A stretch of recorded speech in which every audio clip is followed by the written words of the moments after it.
folks, my name is Franco. Today I'm going to be going through a step-by-step process on how to make an espresso martini. Now, whether you're just trying to learn a new party trick or just make something for yourself to enjoy on a nice fall evening, this is something that's going to be pretty simple and pretty neat to learn. So we're going to start with the basics, which is pretty much the ingredients. Now, you're going to need a vodka or tequila of your choice. I prefer vodka. Next, you're going to need a coffee liqueur. So this one right here that I'm using is called Camorra. You can either use that, you can use Kahlua, you can use any coffee liqueur that you prefer. I like this one just because it has a little bit more of a sweet undertone in comparison to Kahlua, which is more of a bold coffee tone. Next, you're going to need yourself a shaker right here. You're going to want to fill that shaker with a lot of ice for shaking.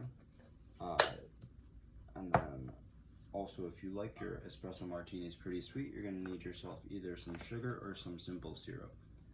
Both are pretty cheap and sold in most grocery stores, so you shouldn't have too much of an issue finding those. Now, we're going to start off with the vodka here. You're going to pour yourself 2 ounces of vodka.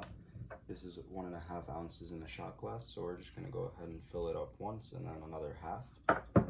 And you're going to be pouring all of your ingredients into your shaker as you go.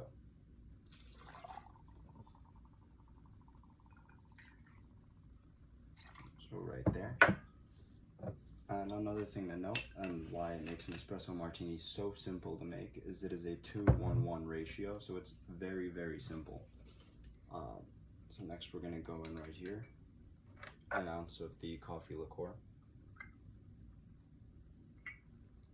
And one ingredient that I did forget, which I mean is a pretty big part of this, is going to be espresso. So either freshly brewed espresso, or if you have an espresso concentrate such as this, either or work. I like to use the concentrate. You can kind of depict how strong you want your martini to be. So we're going to do another ounce of that. And right in.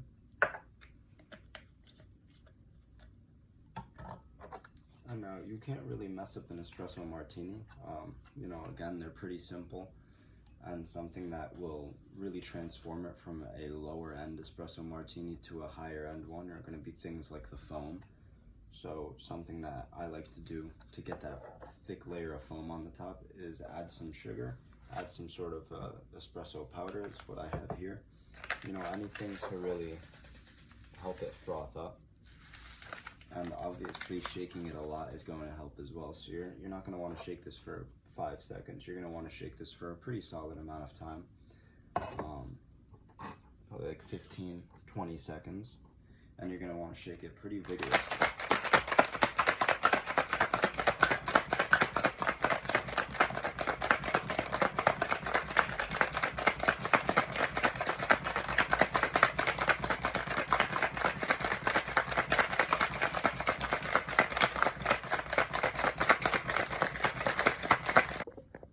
And now that we're all done shaking the martini over here, we're going to grab ourselves a chilled glass. I put a nice sugar rim on it for detail. You don't have to do that.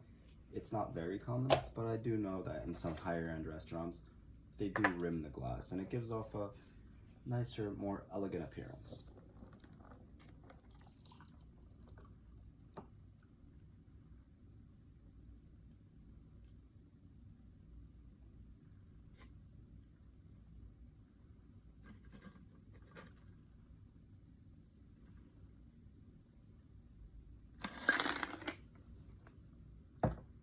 Now, here you guys are. This is the martini right here, and another popular thing that people add to their martinis are 3 beans on the top. Now, these beans are very popular because they express health, wealth, and happiness. So a lot of people tend to throw them in there just for the detail.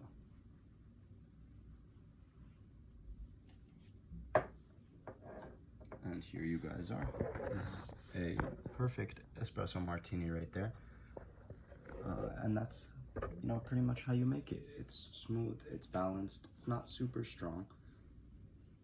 And whether you're again making it to impress some guests as a party trick or just enjoying something on a nice evening, they're very, very simple to make. Thank you guys for watching.